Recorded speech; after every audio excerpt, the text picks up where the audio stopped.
I want to defund the CBC. You want to defund the CBC. If you own a cat or dog, they probably also want to defund the CBC. And I think the show on the CBC that makes the best case as to why they shouldn't be given $1.4 billion of Canadian taxpayer money every single year is CBC's Power and Politics. Yes, there's other shows that are worse in their actual presentation or quality, but I think CBC Power and Politics makes the best case because it is easily the dullest show. Think about having a $1.4 billion budget and putting this garbage on television. And CBC Power and Politics is awful for approximately 3 reasons. And these are the 3 reasons right here. It's nothing against these 3 individuals themselves, but the reason why it is a terrible political talk show where, they have different analysts from different political perspectives come and talk about the issues of the day. It sucks because these people actually can't talk about the issues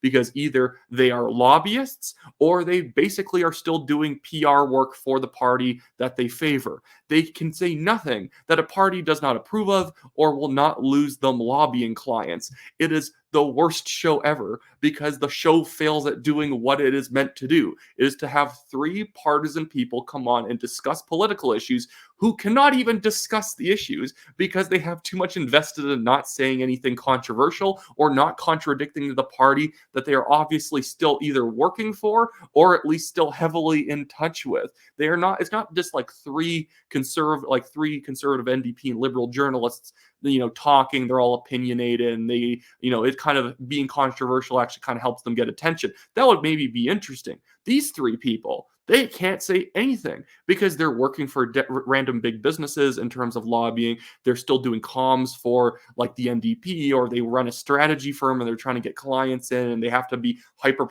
professional at all times in an artificial sense. This show, nothing happens. I'll just let it play in the background while I talk. But you have the liberal guy here, he used to work in parliament with the liberals, and you think, oh, that maybe give him some good political insights, but it's so obvious. All he does is regurgitates liberal talking points. He doesn't have his own perspective. The NDP lady, I believe, is from a lobbying firm and a strategist.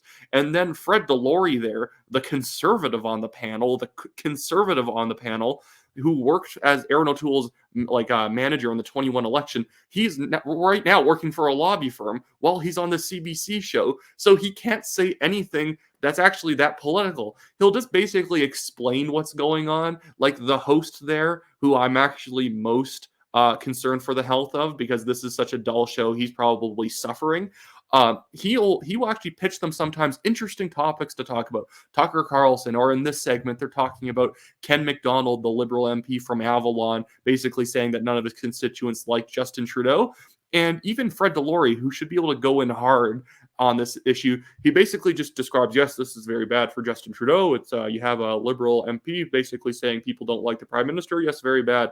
And then you'll have the NDP person come on and she'll say, well, actually, he's still a part of the government, so it's also Ken McDonald's fault that things suck as bad as they do. So it's kind of a little hypocritical for him to be throwing Justin Trudeau under the bus. At the same time, she's never going to acknowledge that Jagmeet Singh's also part of the government. And then Greg here, the guy on the left, is easily just the most belligerent liberal propagandist I've ever seen, at least on social media. He just bulldozes people, doesn't have a coherent point, and just does the usual liberal tactics of you're racist, you're MAGA, far right, and all this stuff. This is all the show is. This is why these people shouldn't be getting $1.4 billion. You messed up the easiest show to put on television. Just grab 3 average people, 3 people who kind of know what they're talking about from the 3 different political perspectives. They're not from any lobbying firm. They don't work for a party, so they can just be unfiltered. They're willing to criticize their own side because they're not being paid, and they're also willing to get into controversial issues because they're not working for an extremely corporate lobbying firm. But no, the CBC messed it up, and they had 3 people on who are robots, who can't say anything other than what their party wants or what their lobbying firm will allow, and we just muck about for 30 minutes. That is the thing with the CBC. And I'll get into other CBC shows and sort of talk more broadly now. If you watch 24 hours of the CBC, you will have seen probably, and not just because there's obviously repeating news, that's fine.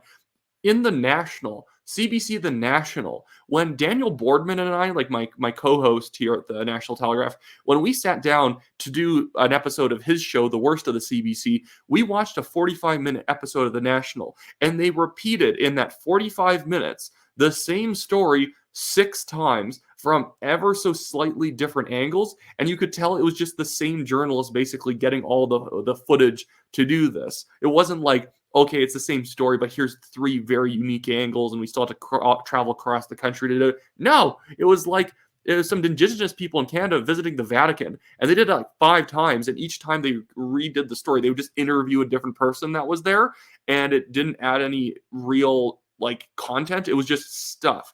And this show is the definition. This show is it this way? Sorry, I'm always trying to point to the right direction towards the footage.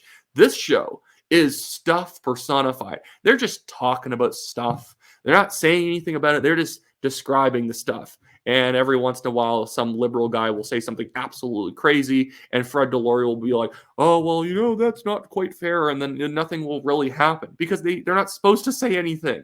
They should not be given a dime. We do not need $1.4 billion of CBC funding. Like, I'm running for the Calgary Signal Hill Conservative Party nomination. My name's Wyatt Claypool. If you're watching this, you can live there, buy a membership, and vote for me.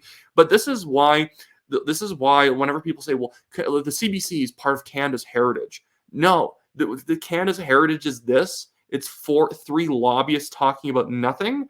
At the very least, the CBC should have 3/4 of its budget cut, and it should only be doing weather and just basic, just like ticker tape readings of the news. Oh, Justin Trudeau went here and said this, and opposition leader said this today, and Jagmeet Singh whined about this.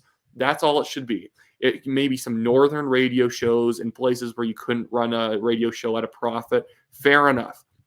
But this is torture. This is how you drive people insane. This is just like people who are pseudo-intellectual will watch this show and pretend that there was content because the people talk a lot, but they don't actually talk about anything. I'm even repeating myself talking about this. They're really getting to me here.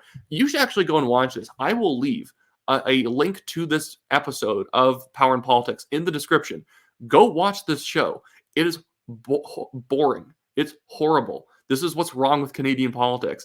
People just sort of soft shoe around serious issues, and they just talk word salad for 30 minutes at a time. I hate politics like this. Okay.